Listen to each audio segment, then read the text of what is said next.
You're listening to the RMPodcast, the official podcast of Red Moon Productions. Here are your hosts, Brandon Davidson, Keith Cheatham, and Sean Sebastian. Enjoy.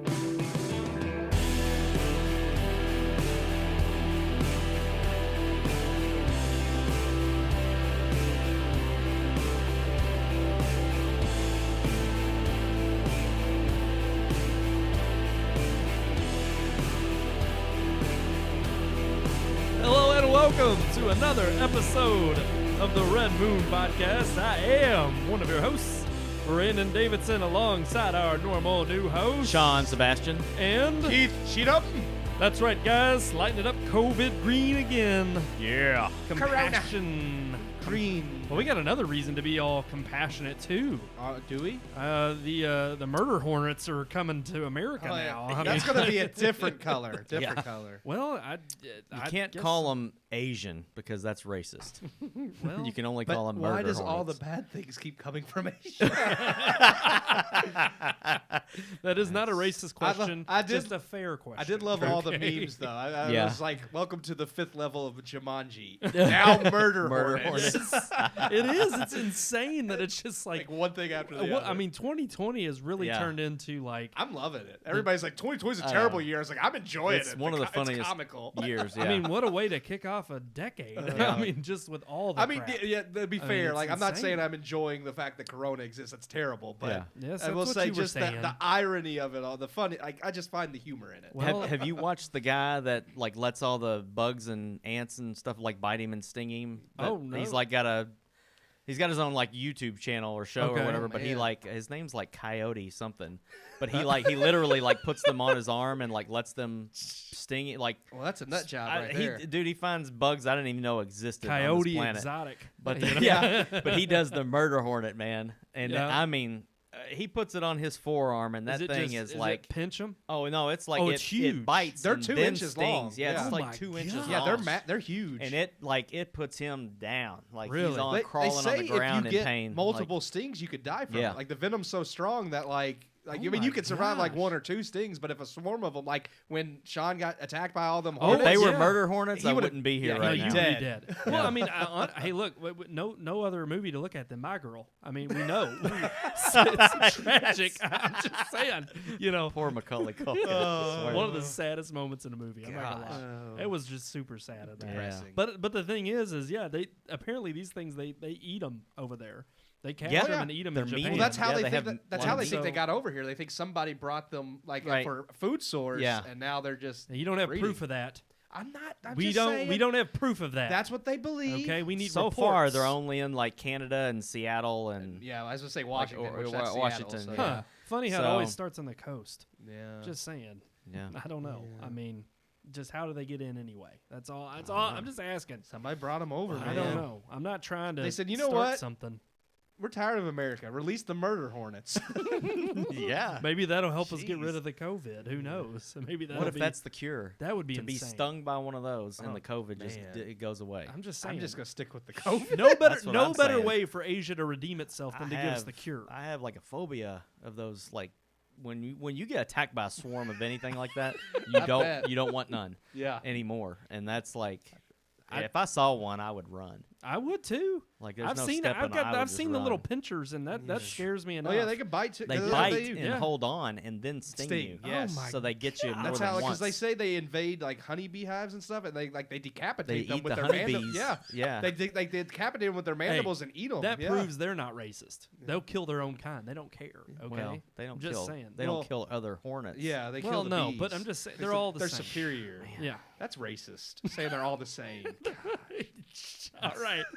I know I need to practice Tolerance. diversity in speaking bee of culture. exotic, though, I do have to know because me and Sean found the same article about. Look, I don't think anybody is surprised by this. I'm not surprised, but I'm terribly excited. I think I'm more surprised by that. It actually is.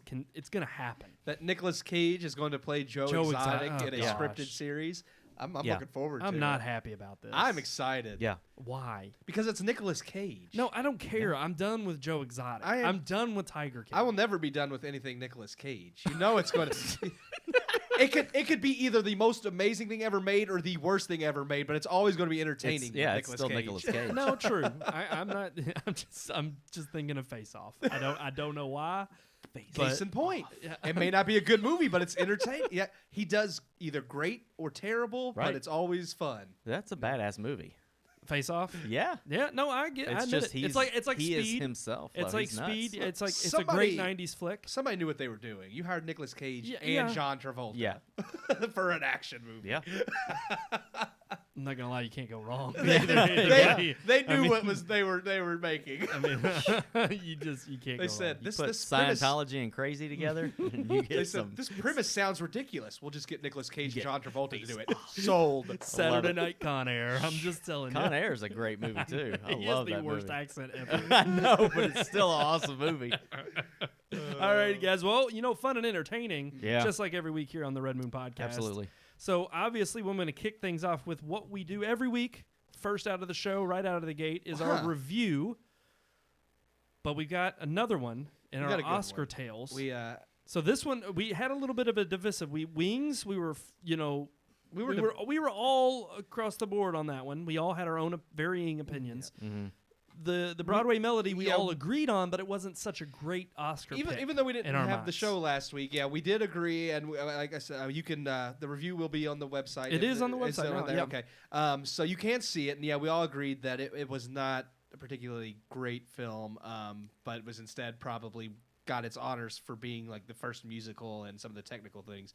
But now we come to a movie that is noteworthy amongst, most people they recognize the name All Quiet on the Western Front. So that I think in and of itself, people know. So here's my review of All Quiet on the Western Front.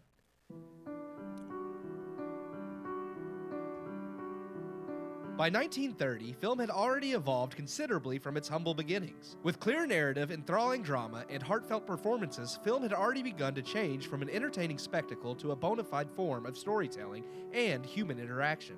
A medium through which themes, ideals, and emotion could be shared. No film of its time proved this more than 1930's All Quiet on the Western Front. Based on the world-renowned novel of the same name, which had only released a single year before the film, both the novel and the film were the first of their kind, showcasing the horrors of war as they really were.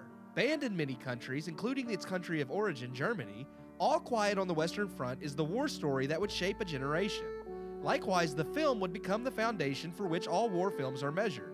And before the likes of Saving Private Ryan, released 68 years after All Quiet, it was the most realistic depiction of war committed to screen. Directed by Louis Milestone, All Quiet on the Western Front may not depict the gore and carnage of war in the same stomach-churning realism of Saving Private Ryan, but for a film nearly 70 years younger, it holds up surprisingly well. No technology may not have been advanced enough to show the bullets ripping through bodies, but through Milestone's smart direction and captivating drama, the horrors of war are brought to life. Telling the story of a group of young German schoolboys who enlist during World War I and become the Army's second company, the movie follows Paul Baumer, played by Lou Ayres, one of these young troops, as he and his friends live through the war on the front lines. Throughout the film, Paul watches as he loses his friends, one by one, to one horrible incident or another. As Paul himself endures the hardships of war, he becomes disillusioned with the whole thing and begins to ponder the point of it all. The film and story is a bleak one, but one that resonates with us even today. Made all the more potent are the film's themes, as multiple views and opinions on the subject are out on display through the use of the supporting cast. While performances are melodramatic at times, there are still heartfelt moments from Ayres himself and a fantastic comedic performance by actor Louis Wolheim, playing comedic relief Stanislaus Kat Kaczynski, who too has a few over-the-top moments, though they actually add to much of the character's humor and charm. With brilliant dialogue from a screenplay adapted by Maxwell Anderson, George Abbott, and Dale Andrews, the biggest impact of the effect of war on those fighting comes from the philosophical conversation amongst the troops more than the bloodbath on screen. This doesn't mean that the physical horror of war is absent from the film, however. While incapable of showcasing the same bloodbath that modern films can, the effects of the time, alongside ingenuitive new techniques, still gave us a realistic showing of an unfathomable body count on the front lines and brutal trench warfare. Through use of cinematography, locations are made to look huge and open or tight and claustrophobic. All Quiet on the Western Front was the first film of its kind and showcases it in all of these technical achievements. It has its faults, many of which are products of its time, while others are much less easier to overlook. Despite this, it perfectly accomplishes what it sets out to do, creating a timeless classic that truly reflects universal views on war. I give All Quiet on the Western Front 4 out of 4 stars. Well, there you have it. That is 4 out of 4 stars. This is a movie that I've always loved. Well, not always, but since I've seen it. You came out of the womb. I came out of the womb loving it. All Quiet on the Western Front. You weren't all quiet when you came out of the womb. Yeah. Don't even lie about that. It is definitely, like I said, it's a film that most people do know. I mean, they've heard of it, even if they don't know why it is as famous as it is. But it is like the first of its kind, the first serious depiction of war on film. And it has basically for film in and of itself, there's a lot of first. But it is the first like realistic approach that you've gotten, and it wouldn't be until Saving Private Ryan so many years later that you got another like serious gritty approach to a war film. Well, and I know on the same scale. Well, I was gonna say I know a lot of people would probably put in there. There are other Apocalypse Now. Yes, other war films that were a pinnacle of cinema. Patton is a fantastic. Patton is a great one. But I agree. I think this and something like Saving Private Ryan are war films that truly are timeless classics, and I think part of that is they capture the essence of not only humanity and human nature, but they really, for one, just to think interestingly enough that this film, while it is all English spoken, it takes on the perspective from the German, rivals that we were against, that we opposed in World War I. So I think that in and of itself just showcased. That's what makes it so relatable and human to me, is that you actually you see so much the Germans are always painted as the evil villains in most war movies, and for there is a reason for that, but this is the first time where you see they are.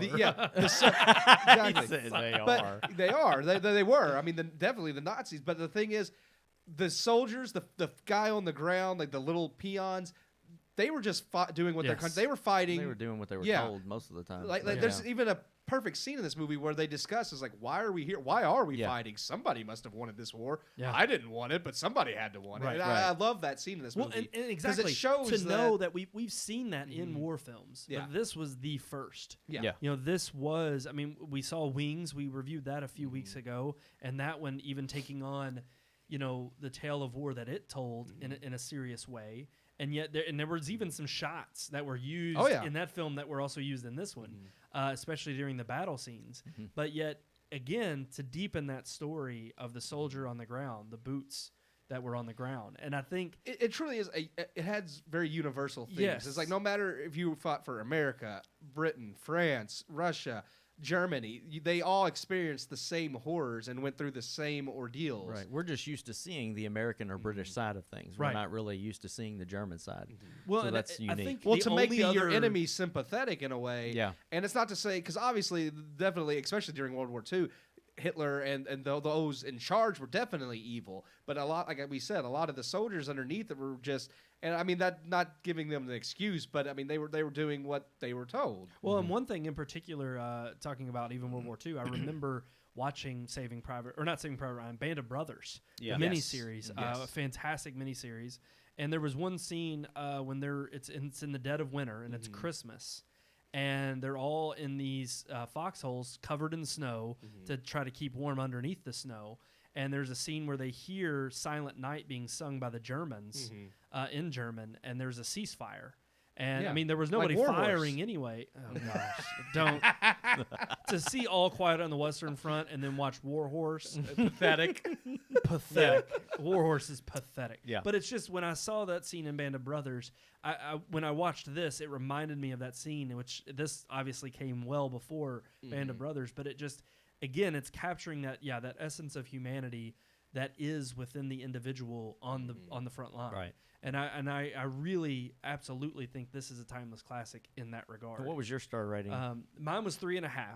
Okay. Part of the reason for that was particularly because of the dialogue choices.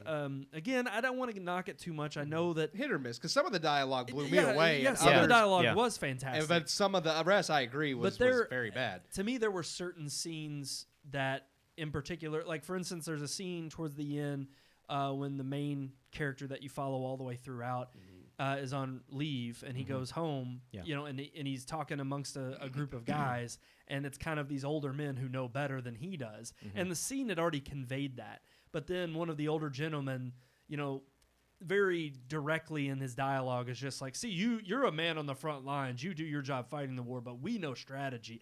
And the way in which he spoke the line, I was just kind of like, okay, the scene was already playing out that way. I didn't need an absolute confirmation of, that direct kind of dialogue. And again, this is the third Best Picture winner. Talkies are still very new. So I don't want to give it too much guff for that, but that was just some of the dialogue choices were the reason why I kind of knocked it off that half-star mark. Okay. Sean, what about you? I gave it 3 stars. And the only reasons for that were nothing on technical issues, nothing like it. It was a fantastic, epic film. The only issues that I had were very related to yours, the dialogue, but not so much just what they were saying, but there was a couple of moments that the acting I thought was just like extremely overly dramatic. Yeah, I agree. The one that that's sticking out in my mind was, and I can't remember the guy's name that was in the hospital. Yes. But the main character or whatever is like, he kneels down and he's just like, oh God, please don't take so-and-so. Like it was like one of the worst prayers I've ever heard. And then I think he even names himself at the beginning of the prayer. Yeah, this is so-and-so. This is so-and-so. Yeah. And it was just, that was really terrible. And then shortly after that, he comes back to his battalion or whatever, and they're kind of in a little dugout or something. They're in there talking, and he comes back to let them know that their buddy died. And they're sitting there talking, and he gives this dialogue or whatever, monologue, where he's talking, and it's just like, the acting was so terrible to me. He kept looking like he was going to throw up while he was delivering the lines, and it didn't seem to me like that's part of the film. It just seemed like you're just a terrible actor right now. Right. That really bothered me, and it was only just really that those 2 scenes were back to back, and I had an issue with that. But then there was another moment with the it was almost like the movie had this huge plot, had the huge storyline, but then within it were short stories. And the short stories, some of them kind of bothered me, and one of them was the boots thing. You talk about the boots on the ground. I really liked that. I liked it, but I just didn't think it fit with the rest of the film. It was like, we're going from this war film, and then we're going to take a detour and just and let you for about a minute and a half follow along with these boots being worn by all these different people, and they die and the boots get picked up and given to somebody else or whatever, and then it's back to the main story again. I understood why they put it there. I didn't dislike that little short side thing, but I didn't feel like it fit with the rest of the film. Okay. But then again, the beginning and the end of the movie in the classroom are fantastic. Yes. And if you want to talk about good dialogue, when the movie opens and you're in this classroom and the teacher is spatting out his propaganda and basically making these young men feel like trash if they don't serve the fatherland. Yes. And then they all enlist immediately, and then later to have Lou Ayres or Ayres' character come back, Paul, and the teacher is still there, and he's asking him, tell these young men, and they're even younger than he was, and he's like, tell them that why they should go fight, and he's just like, you go, you might live, you might die, and that's for day to day. That's it. He doesn't really give the hoorah speech that the teacher was given. Well, and actually, honestly, great. I'm glad you brought that up, because that is one scene I completely agree. At the very beginning and the end, to me, that's one thing this film also did well, was the editing. Yes. And in terms of even at the beginning when he's giving the propaganda speech and it's cutting to all these faces, and the guy's talking about showing their dreams, and the daydreams. Shows their daydreams. And I just loved, for something for this film to kind of take that ability to artistically showcase what it is. I mean, again, daydreaming. It was a beautiful way of showing how impactful filmmaking can be. Yeah. Well, that particular scene was really smart in the way that he shows 3 people's faces. Yeah. And they show 2 of them daydreaming, and then the third guy, it just shows his face, like his reaction to his daydream. But it doesn't show you the little daydream. And because I'm thinking after, okay, 2 or 3 of these, it's getting kind of old. Yeah. So on the third one, they pulled back from the daydream and just show his reaction to it. And I loved that because based on his reaction, you can see that it was something pleasant or delightful that he wanted to happen. Yeah. And I loved that part of that filmmaking, that it was just, okay, don't beat a dead horse or tire us out on the same little idea. Throw in something a little bit different, and I liked that. It's that creative way of adding. Yes, you're imagining what he's daydreaming. It does what novels do, and what they do best in the written word, and letting your imagination run wild. And even in that, he's allowing film, you he actually was able to show to and convey not tell. There was also another scene too when they were in the trenches that I loved the editing, and it showed frames of black in between. There was, I think it was the first time that they were on the front line, and they're going through. And each, after all of them had fought, it was showing them hunkered down in the trenches, and it literally, all you hear, and this was one of the pieces of trivia that we throw on for our Great Day Live segment, but there is no score and no music at all in the film, just all the war sounds while they're in the trenches, and you hear bombs and things going off, and then it just shows their faces, each of them, these characters. You've seen their young faces come in bright-eyed and bushy-tailed, like, I'm going to war, I'm ready to get my gun. And you see how kind of juvenile and childish their thinking is going into war, and now that they're in the midst of it and how ugly it is, and you see them just scared, being in the midst of this chaos. Yeah. And so when it shows like their face and then it cuts to black and then it shows the next one, it was just a very, again, a beautiful way of telling and describing that emotion in the way it was edited. Yeah. And bar none, this is absolutely a film that stands the test of time. The cinematography and the editing were the two things about this film that impressed me, I think, the most. I mean, I love Citizen Kane and Orson Welles. He gets a lot of credit for the shots from the floor for making rooms look larger, and because he even invented like hollow floors where he could like sit down in the floor with the camera. But this film, like, even though like he's credited for doing that, this film has a lot of those shots from the floor that really surprised me, because I was like, man, because I know Citizen Kane got tons of praise for that being such a new and inventive shot. Yeah. But here, this movie, and it's not a lot. There's only like 2 or 3 of them. But this movie had shots like that back then, and I mean, it wasn't credited for it in the same way that Citizen Kane was. Well, and I think one last thing I'll say about the film is I think it just is a testament to us revisiting these old classics. One thing I like is for us to not only enjoy film history, but it truly does harken back to days when they were just discovering these tricks out and trying to find new ways to think outside the box and use this new medium that they were all fascinated with and everybody was fascinated with. But in particular, it just proves to you that as much as we talk about new and current films being great and timeless and fantastic, it just shows you how much of the material is from a time in the past, and how we stand on the shoulders of giants. Yeah. And it's like all of the tropes and all of the things that we've come to know come from these films that we are now watching and garnering as, again, the herald classics that they are. And I think that is one thing I'm enjoying about revisiting these movies.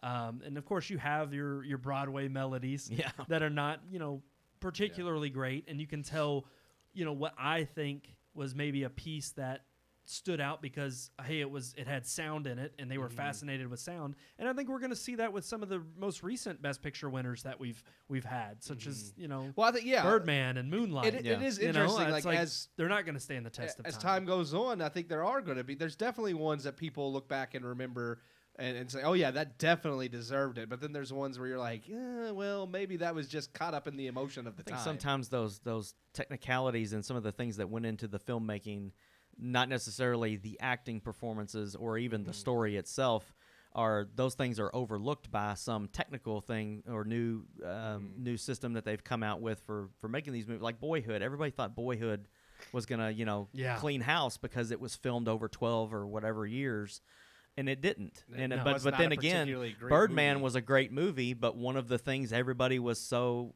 obsessed with was the fact that it was all like made to look like one shot. Yeah, like Same thing with 1917. 1917, I think, did it better. Yes. Agreed. But again, that alone was not enough to carry the movie. It had to have everything else. Yes. And I think you're right, though. We're going to see some other films that may have been this new like technical leap in filmmaking that just still didn't deserve it for story and performance. The social messages they wanted to push at the time. And I think in the future, when people look back, they're like, well, that movie really wasn't that good. It just it just spoke on the events that were happening back then. And exactly. And so, and we're going to, time will tell.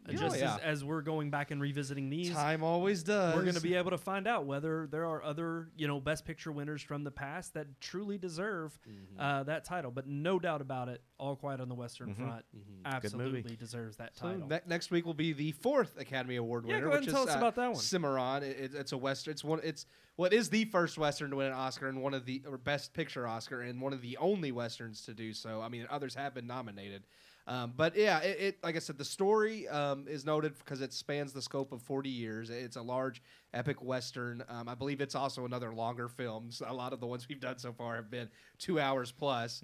And other than that, I don't know much more about it. I just was curious about what it was about. But during its time, it was considered, an epic and this amazing movie that kind of blew people's minds, at least average audiences. Now, critically, I'm not sure. We'll definitely find out when we watch it and see how we feel, whether if it truly is a good movie or if it was just because it was such a large-scale production that people were just mesmerized. So we'll see. We'll see. But for right now, I guess it's time to move on to our headlines this week. We got a lot of catching up to do, okay? Yeah. Because actually, thankfully, the news cycle kind of paused a little bit through this last week. We had some major news happen last week, but we missed it. But luckily, it's still the major news in the industry. There's nothing else bigger right now than, of course, the war that is waging between theaters and studios. And this is something that we kind of foresaw. We talked about it, how it could be a possibility in the future that studios may decide to start releasing direct video on demand. I do. I think it's so funny when headlines come up and I'm like, hey, we've discussed that before. Yeah. We ain't dumb. Yeah. We know what we're talking about. Yeah. But so what are your all's thoughts right now on the fact that what ended up happening it's entertaining for one. Of course it almost makes me wonder if it's intentional just to draw attention to the theaters. Again, it goes back to the whole thing. There is no such thing as bad publicity. That's right. I mean, it is out in the public, and this is what's getting people's attention and stirring a lot of controversy for theater owners and studios alike. Yeah. But the fact is Universal came out touting the fact that Trolls World Tour had done a great job in terms of releasing only on streaming. And yet they had planned, they looked forward to having more launches on streaming and in theaters. To which AMC shot first. After, I mean, I guess you could say Universal kind of shot first, but AMC responded. They actually said that viciously. Trolls World Tour did better streaming than the original movie did in its entire theater run. Wow. So but that's a big deal. Yeah, it is a big deal. Huge well, they deal. said like it wasn't just that like they made their budget back. They admitted they grossed quite a bit off the digital. That's what it's all about. But you have to think a lot of cooped up kids, parents want to entertain them. At $20 a pop. $20 a pop. Yeah, I could see that. Well, of course. But again, if that's the name of the game, then there's probably a lot of other movies in the pipeline that are going to offer that same. It definitely is going to give studios. Well, Warner Brothers have already announced that they're going to release Scoob digitally, and that which will be interesting because if they do, is AMC going to ban all Warner Brother movies as well? Well, and that's the big news. The big news was AMC shot back and said we're not showing any Universal. They banned all Universal. Banned films. all Universal films from releasing in their theaters. Cinemark then jumped on the bandwagon and said as long as a movie releases on streaming, they're not going to show that movie in their outright theater. No. It wasn't Cinemark. It was Royal. Oh, I'm sorry, Royal. Royal Cinemark's Cinemas. Cinemark hasn't. Regal. Yeah, sorry, not Royal. Yeah. Regal.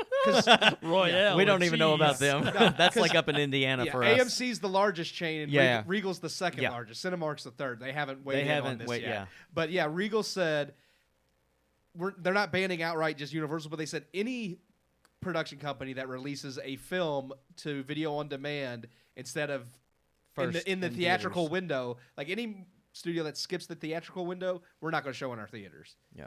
Now AMC said because Universal skipped the theatrical window, they won't show any Universal film. And I think they're doing. Here's the thing: does AMC really have the luxury of doing that? when they're in the position they're in with these time will tell. Yeah. But then again, they were also the ones that were very vocal about MoviePass. They were right. We knew they were right. Yeah. I think everybody did, but they called it right, and they were able to come out with Stubbs A-List and offer us, and I would consider a better deal. Oh, because yeah. it actually works. But the fact is they have been very, stingy but very direct about the way they're approaching these certain issues. Actually, just a day ago, Universal already announced their next digital movie. Yesterday, the High Note, they said will be released directly digital. So they've already, Universal's like they're not caring. Yeah, they That's already the thing. announced. They here's don't our care. here's our next digital film. Well, and here's the thing: I'm not for, I guess, supporting completely big businesses because I think a lot of times they don't have even our consumer interest in mind. But I will say this about the theaters, and I understand because the National Association of Theater Owners, a different kind of NATO, came out and basically they have an agreement with the studios that movies will have a release in theaters theatrically, nationwide. It's a 90-day window. And they will have it for at least 90 days. Yeah. And so with that being the case, I think it is kind of odd that you already have this agreement set forth with your theatrical partners. Right. And then this kind of seems like a backstab. Yeah. Even though Universal's not And that's playing what it NATO that way, has and they kind didn't of- even intend for it to Yeah. be Yeah. taken that way. Yeah. But They're of course it siding was. with It was a AMC. shot fired. Yeah. Yeah. Well, NATO, the National Association of Theater Owners, Not the other NATO. not the Yeah. other NATO. We had that conversation too. Yeah. But yeah, they're saying, to go back to the theatrical window, that came about just because theaters were already threatened. The digital age had already came with Netflix, and theaters were already feeling the squeeze. And they lobbied and they sat down with production companies and they came up with that agreement, the theatrical window, that films would have to show in theaters for 90 days. And that was specifically made to keep theaters from going out of business. Yeah. But as time marches on and digital becomes the common, it's no longer like, back when Netflix launched, it was awesome, but no, you still I don't think didn't they have saw that it as mainstream. much of a threat, but I also think that in a sense, Universal, again, I think the way in which they responded to the success of Trolls World Tour was not necessarily a shot at theaters from their perspective. In their mind, what they're thinking is, we're gonna tout the success of our film being launched on streaming, and we're looking forward to having many more successes, but we're also still looking forward to releasing theatrically. And that's where AMC said, no, wait a second. In Universal's original statement, they didn't really say that we're looking forward to continuing with theaters.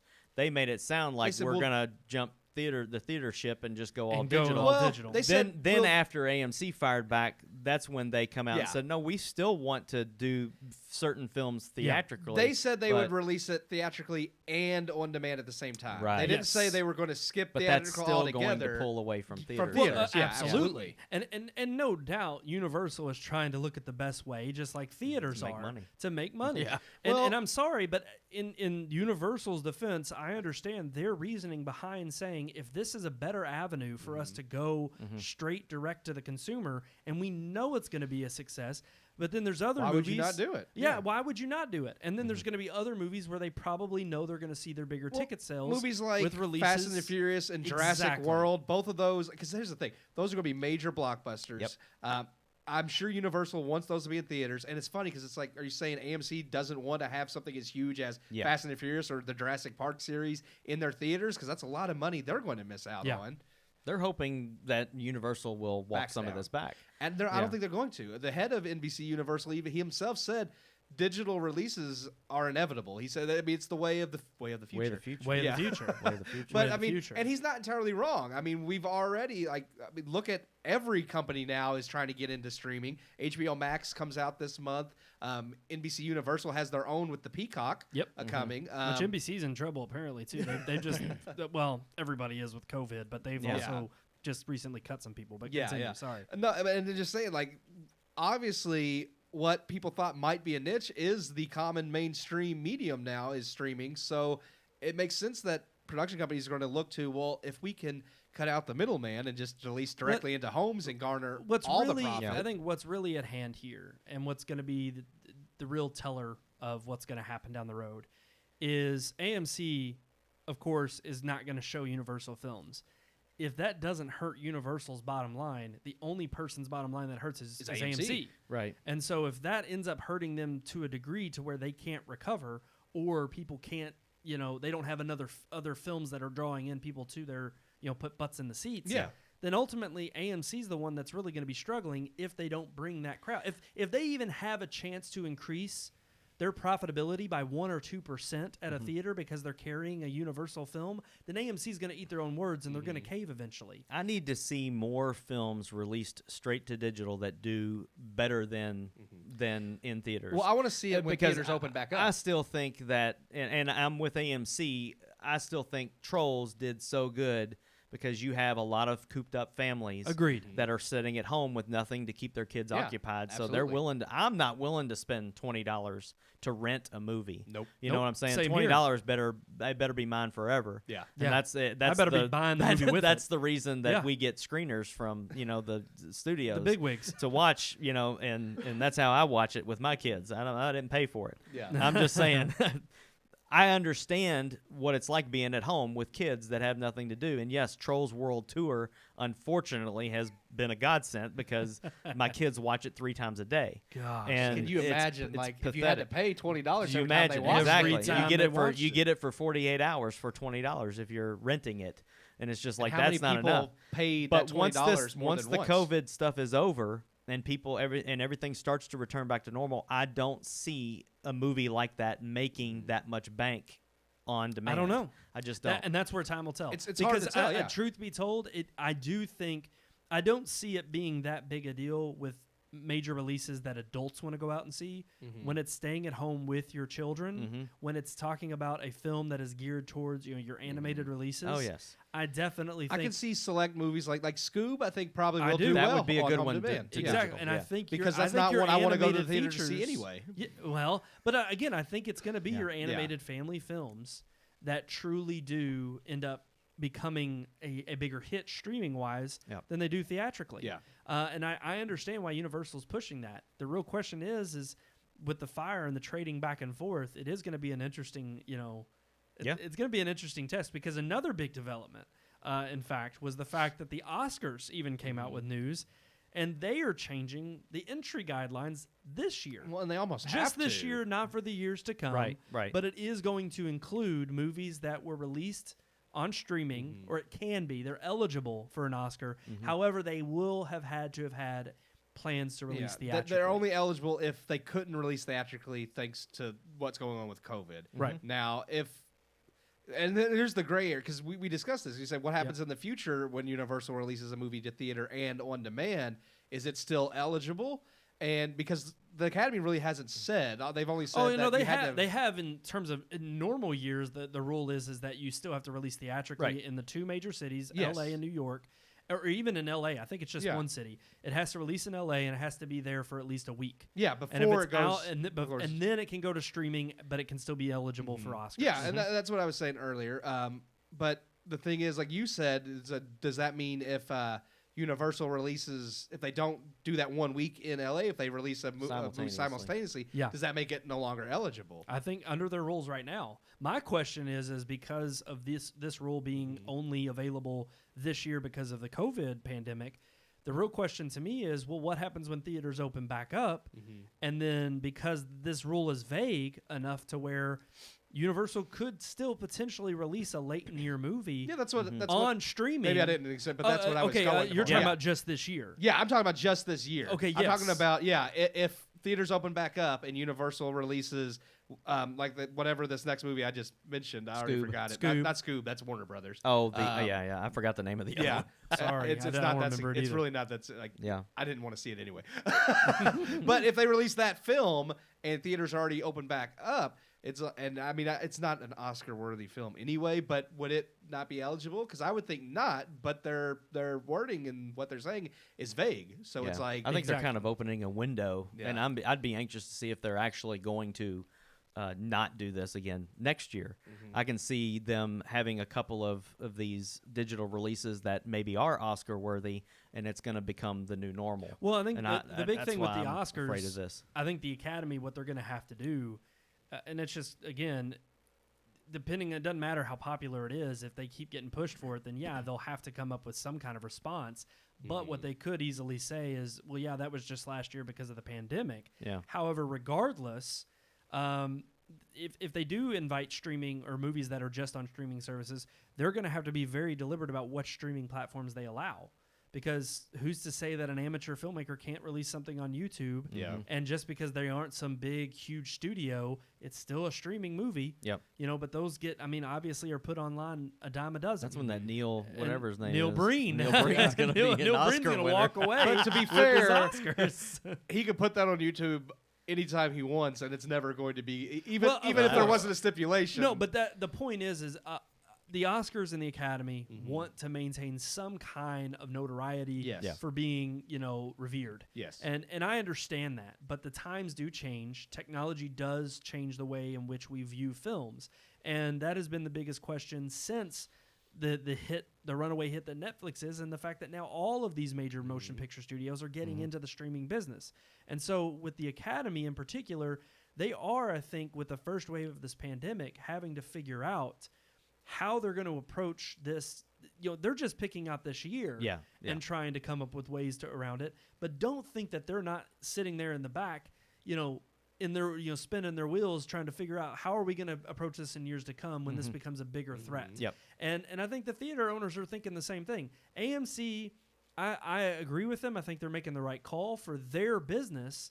But again, it's a risk, and that's what business is all about. Yeah. And if it ends up being that at the end of the day, nobody goes to the theater to see a movie, they'd rather sit in the comfort of their own home and rent it, and that helps the studios, well, then the Oscars are going to have to come up with a real good reason as to why, companies should not put their films on streaming services. Have to change. They'll have to change their rules. They'll have to say, well, now they are allowed to be nominated. I mean, apparently the rules don't really matter anyway. If Universal is willing to say, well, we're going to completely negate that 90-day window that we've already agreed to, I think that's what the NATO group is definitely like saying towards Universal. I mean, they've said in this article, it's they're saying that Universal is kind of reckless with some of their things. They've met prematurely and they announce things prematurely. They don't consult with their exhibitor partners like the theaters. And if you've got an association or a group as big as NATO that's in defense of all these theater owners,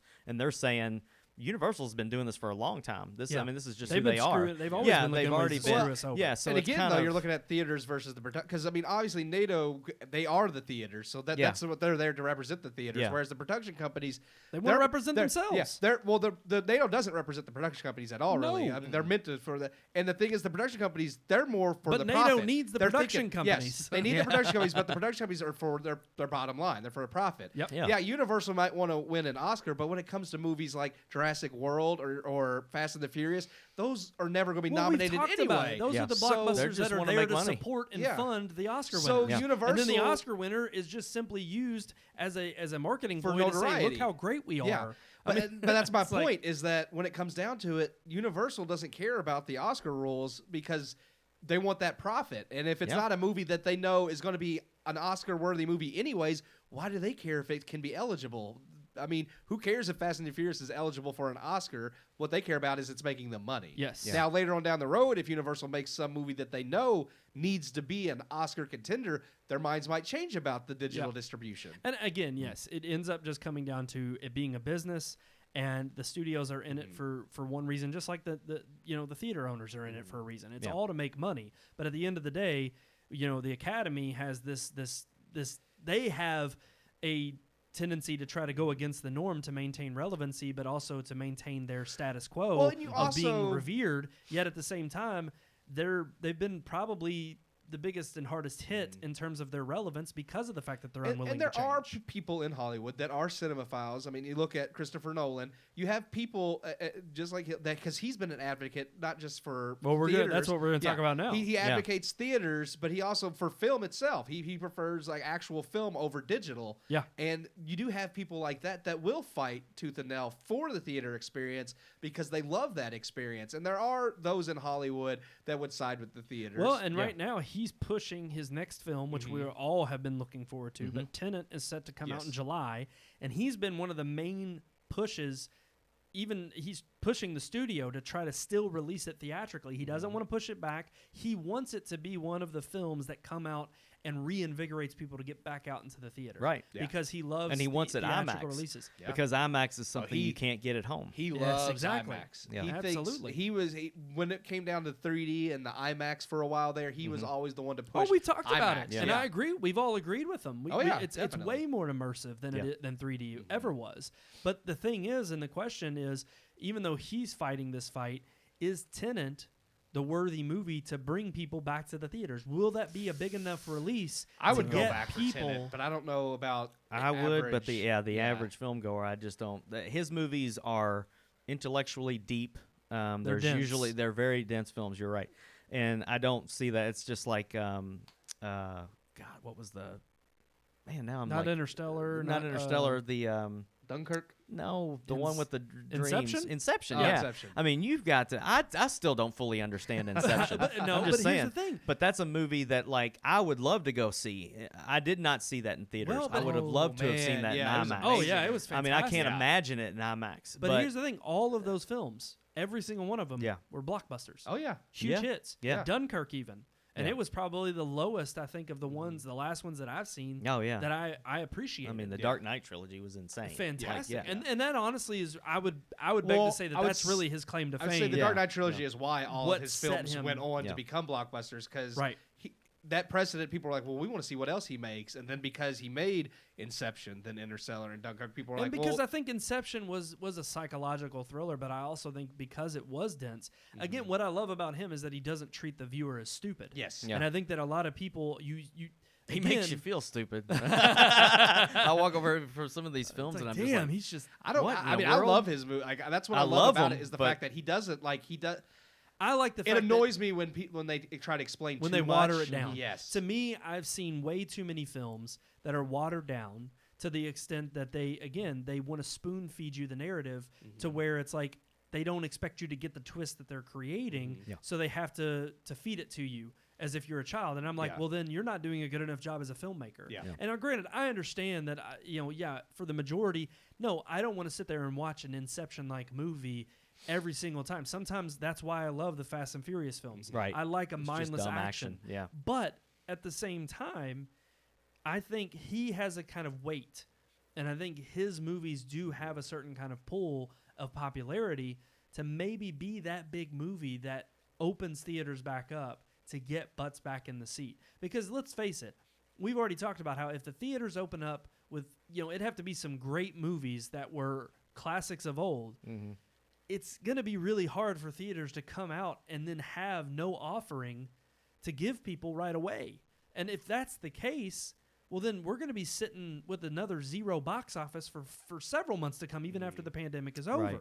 So if the theaters open back up and they don't really have a whole lot to offer, I think Nolan is saying, no, I love the theater so much, and I want people to still enjoy that theater-going experience.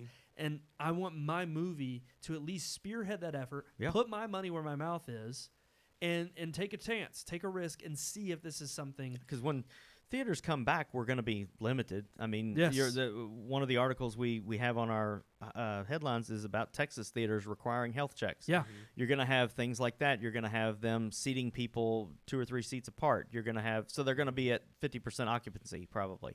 So when they first come out, he's willing to put his movie in a theater that's not going to make as much money Yeah. for him as it would have if it would Well, release that's with a full crowd. also why he's And I having to think fight the that's- production company Right, on it. but because that's an amazing thing from a filmmaker. That's he's willing to say, I'm even willing to, maybe only break even, just to get people to come back to theaters you and have never know. something to see. He could be. I mean, I think what he's hoping for is, I think he's willing to take that risk, and then Yeah. the studio is sitting there thinking, We're not not with willing." our money. Yeah. But also, I think on the other end, it is kind of like because things the theaters may be at 50% capacity, it also could be a reason more people come back.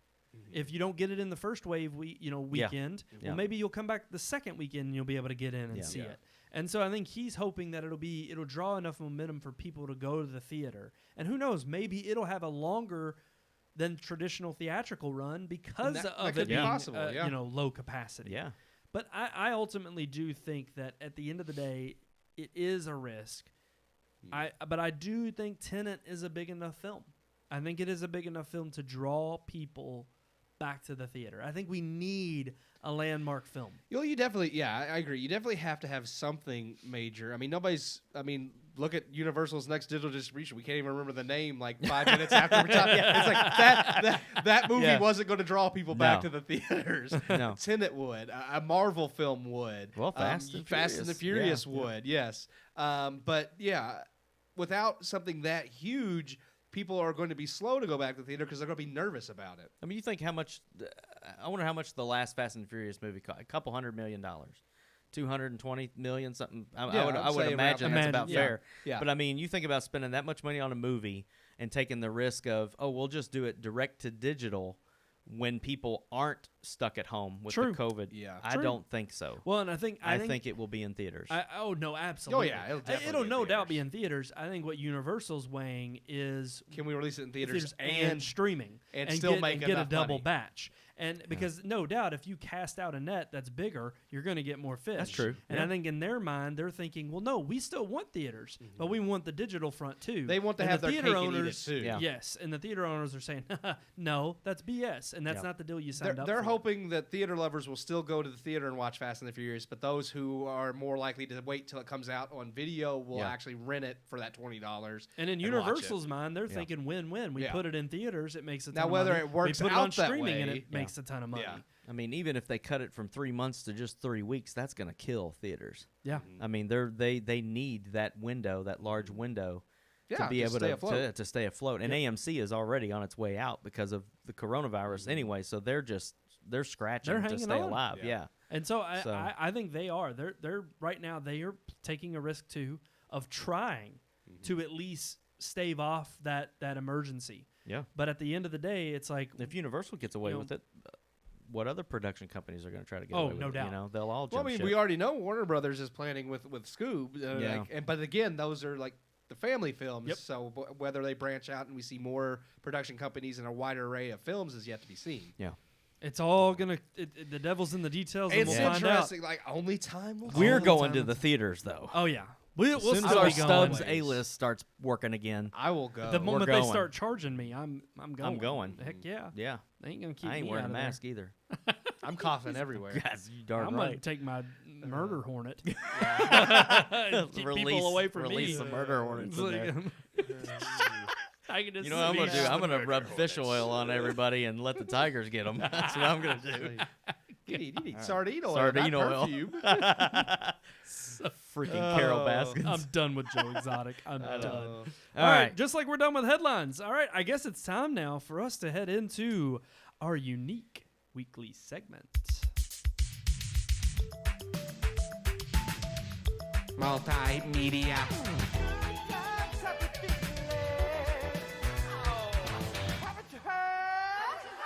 Multimedia. Multimedia. I haven't heard. Haven't you heard? Where's that come from again? I have no idea. I forgot. Oh, no, it's that. The music is from Revenge of the Nerds. That's it. Yeah. Yeah, but no, I don't no. know what the Yeah. Haven't You Heard thing is. It's the same song. It's That was just Poindexter playing his electric violin. It's the same song, just not what was used in the film. Yeah, True. It's the full release, I guess, Yeah. after True the that. film. All right, guys. So kind of keeping in touch. It's a little bit. This could be used honestly on any topic, Oh. but I particularly chose it for I think it multimedia. must have That'd be been a something great that was- relationship segment. I think it was something that just was at Brandon's heart. Go ahead. No, go ahead, Keith. No, I was just saying, I think it was just something that I guess Brandon was struggling with, was just not having enough technology. I Not know. having enough. I know he got that frefreaking Stimulus check. package and And then I stimulated I everything. got a bunch in of here. new toys, and God. I'm like, He went on a buying spree and he's I like, want more. I want more. Jeez. It's not enough. Oh. No, One more's never enough. it kind of got me thinking. I was just I bought some new trinkets, but even the littlest thing of like, you know, it's kind of that. To me, it could play in both ways. You know, it could be buyer's remorse, or it could be you're sitting there and you got what you wanted. I mean, I love the thing is even when you know what you bought on Amazon, I love when a package is delivered. Oh yeah, it's just that feeling of when you get it, you're Yeah. just like, man, this is great. Yeah, And opening Nothing the like box. it. I Yeah. got a pooper scooper in the mail the other day, and Hey, and my I was pooper just like, scooper man, came. that box looks big. I can't wait to open this. I open up, it's a plastic pooper scooper. It's what I ordered. But you know what? I was excited as hell to open it though. You're thrilled as hell. Exactly. I don't like going out and using it, but I got a package. yeah. But no, exactly. It's like anytime that package shows up. But it's like, are you addicted to the buying of it? I mean, this could Now, to be fair though, we had this set aside for tech. Yeah. Are you Yeah. never Never enough tech? Yeah, because obviously it's multimedia, and, Yeah. and this could you all brought it to my attention. This could extend vices over a as well. vice. Could be a vice. It could be, but in particular, the reason why I thought multimedia is I was like, it just seems like they always. I mean, we've talked about it on the show before about Yeah. like buying the next iPhone. It's like Yeah. they always put something out where you're just like, I gotta have the latest and Oh, greatest. yeah. For the long, it's a weird thing because and it might have to do with having less income than I once had. Yeah. But when I had plenty of income, I was very much I want the latest everything. Yeah. And currently, though, I haven't really had that urge, and maybe it's just because I know I don't have the money to spend. But recently, like when I read about like new technology coming up, I'm like, oh, that sounds cool, but I don't want it, and I don't know why. I don't know if it's just the only thing. Like even like I mean, as much as like I do plan on buying like a PS5, even that I haven't been excited over. I'm like, True. I don't know. And maybe when it gets closer, or maybe when think my that's what it income, is. maybe when it gets closer, or maybe when my income picks up a bit, True. and I have money that I'm like, well, I could spend this. Well, no doubt. Yeah. I'll be the first to tell you that absolutely, like having an expendable income helps, because it's kind of one of those things where I definitely know. Yeah, when you're sitting there in your penny pension and you're kind of like, I don't have the, when something breaks, Yeah. you're just like, Well, it's staying broken. yeah, it's staying broken. I don't have Yeah. the money right now. Yeah. But then when you But here's the thing. do have something, but well, I I was gonna just saying, it depends on what it is, because like I mean, you just like look at your AC. But I was going to say the same thing. If something I broke survived. that I feel like I well, would we survived. I should Barely. say we. Barely. But I would be in a similar boat. It's like, what do I need more, AC or that new Mac? It's like, well, probably AC, but I want to buy the Mac. yeah. No, a lot of the times it does end up that way. Yeah. Well, and not only that, but I think too that you get into a habit of like, okay, yeah, I don't need that right now, Yeah. but it would be nice to have it. And when you actually have the ability, When you have the money, To you're get like, it- when you have more money than sense, you're just like, it's true. No, it is true. It And should it's be like more dollars than cents. yeah, That's more what dollars than more cents. dollars and cents. I mean, I'd be the first to admit that on my previous job, the one that made me miserable for so long, did pay well though, and I did buy a lot of things, but then I never got to enjoy them because I was never at home. Right. Yeah. Now I'm at home catching up on all the things that I didn't get to enjoy. So maybe by the time we get to things I want and I have Well, and I money, think I'll that's- actually have finally burned through all the stuff that I think I that's never a got to good spend time compromise with. because I think that's what it comes down to is it's like it never seems like enough until you really have More no than- other choice. Yeah. And yeah, I mean, I thought about it the other day. I mean, even just it was like I finally stopped getting some newer things that I was really happy with, and I was glad to spruce up our production value. Mm-hmm. But at the same time, it was one of those situations where I was like, I haven't had a moment where I sat there and thoroughly enjoyed what it was that I purchased. Mm-hmm. And so it was kind of like once the spending and the getting stopped, it was kind of like, no, why don't I just breathe and actually enjoy? Yeah. I have a lot to be thankful for, and I'm blessed with so much. Oh, yeah, absolutely. And it's like, it really is when you start thinking, oh, no, I need to get that. Or, oh, no, now this is something I need. And it's like, it's endless. Yeah. It's never going to be enough. Yeah. And I think that You're filling a void, yeah, bottomless Yeah. void. it really does come down to that. Yeah. I think so. I It think was like, even when you purchased the new camera and stuff, and I was like looking it up online and everything. I'm not going into like the price and stuff, but you know, Please don't. you got Nobody it. needs You to got know. you got a deal on that one because a new one came out. yeah. 4K went to 6K, and I'm just looking at the 6K one, and I'm kind of like, man, you know, Maybe if he I wants had that, the yeah. other $700, I would have just got that one. yeah. You Oh, know, but yeah. it's just But like that's $700 I know, more. I know exactly. But it's like if I had it, you know, would. would I buy that camera and have nothing to Oh, put on it, I have or no would I doubt. buy the cheaper camera and a lens I've done and the have same. something to put on it? But there's times when it's just kind of like, I'd rather have the very best you can get right now, Yes. and maybe nothing else. Well, that's always the trick. Yeah, because it's always obsolete the moment it shows up on your door. Absolutely. And it's like, but it's kind of that envy of the latest and greatest. And I'm already holding out anyway to try to save up and get something expensive. But it's like, I mean, I had an argument once before with someone about how I was like, well, I just want something that is a good film-like camera that shoots 4K. Mm-hmm. And, I didn't want a GH5. I didn't want something that was like, photography focused, but was for like YouTube enthusiasts.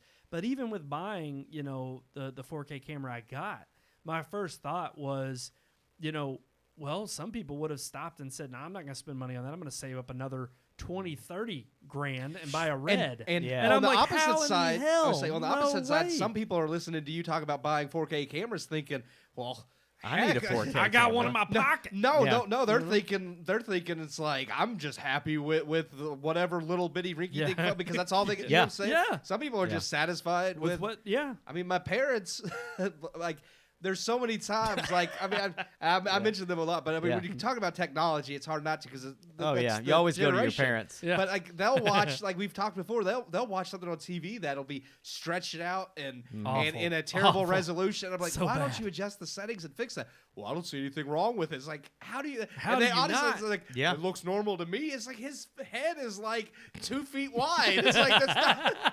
I hate that. It's like, no. On your TV, Melissa McCarthy's thin. There's something wrong with that TV. Watching her in 4x3.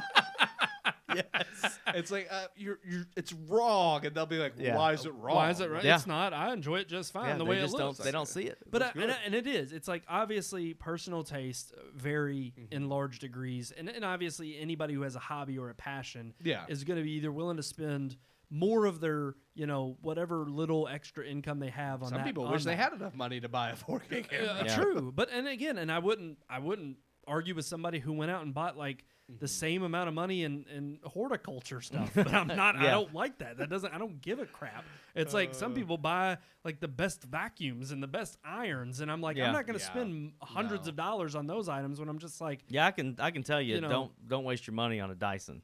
Don't see. I've went through 2 of them and they're junk. And Just they're super expensive, aren't they? They're super expensive. So yeah. it's like, it is Not worth definitely personal preference and taste plays a large part into it. But the factor is that it doesn't matter what you buy, it will never be enough. That's right. It really isn't. I mean, I love buying new things. I love getting new toys, and I love when that package shows up. But the fact is, it is all stuff. That's just that commercialism. And it's it gotten is. to you. It's like, you can't let that be what drives you. You can't let it get to you. It'll never be enough. All right, guys. Fun show. That was a good little segment. All right, I think we're going to wrap it up there. Does anybody else have anything to talk about? What's the movie we're going to show this week? Oh, yeah. Let's not forget we that. haven't mentioned. We still have our quarantine drive-in. Thursday nights at 7. we Or 8. made- 8. Sorry. Whoops. I screwed that You up mi- almost. we missed a week of Brandon forget. And the funny thing is, the quarantine drive-in still aired last week. Yeah. But you Star still is don't Born remember. was Yeah. on. Fantastic movie. Yeah, we got a lot of responses, a lot of positive ones who like that. I didn't even know until my sister commented Oh, that was your grandmother's my grandma's yeah. favorite film. I didn't know that. Wow. So that Now was you know. cool to know. But yeah, we've got a quarantine drive-in this Thursday, 8 o'clock. You can watch it on Red Moon's our YouTube or Facebook page. Right. And you just go there or just search for Red Moon Productions. It'll pop up. You're just full of misinformation I today. am. I'm telling all the lies. He's gotten out of the routine. I got to get back into it. I know. But no, we're going to be showing A House on Haunted Hill. House House haunted, on the Haunted whoops. Hill, isn't it? Sorry. Just House on Haunted Hill. Oh, Okay. dang. We all got it wrong, except for Keith. Yeah. Misinformation. Vincent Jeez. Price, Yes. one of his classics. I mean, he's definitely known for many horror movies, but that is one of his most well-known ones. Right. So There's been remakes. There's but been this, remakes, yeah, but Right. this is the... So, the but the House- original was actually good. Yeah. I've seen the remake. Yeah. So, but trash. House on Haunted Hill. Yeah. Mhm. We're going to be showing that this week, 8 o'clock again, Thursday night. Thursday night. You can watch it there. Watch it here, where you're watching this right now. Right. Facebook or YouTube. Yep. Just If you've search for Red Moon Productions. subscribed and hit the bell and all that stuff, You'll get a You'll get a notification. notification that we're live and showing a film, and you just pop the popcorn and grab your sweetheart and sit on the couch. And enjoy. If you don't have one, sorry. You know, it's okay. Don't worry. Your dog will love you too. That's right. Yeah. You can just That's sit right. there. Cuddle. If you don't have Yeah. one, I'm sorry. Yeah. You need a dog, don't you? Everybody, We need to get you a lizard. maybe. I think you look like a lizard guy. I think I look like I'm gonna A buy parakeet. I'm gonna buy whatever I want, and I'll That's just. true.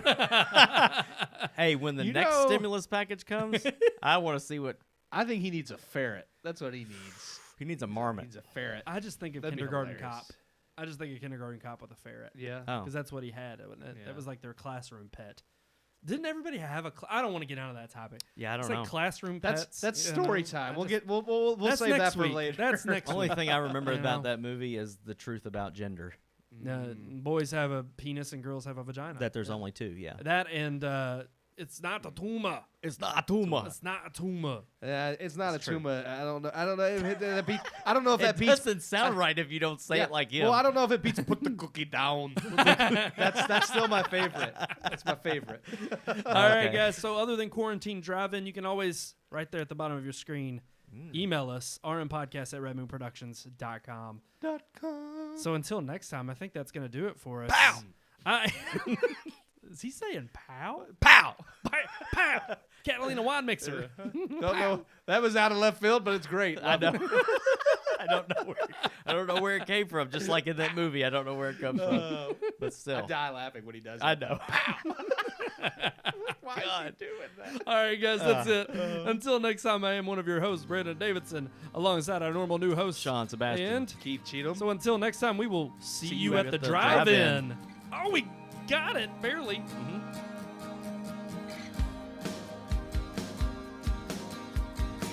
We hope you enjoyed this week's episode. For more reviews, previous podcast shows, and everything Red Moon, visit our website, redmoonproductions.com.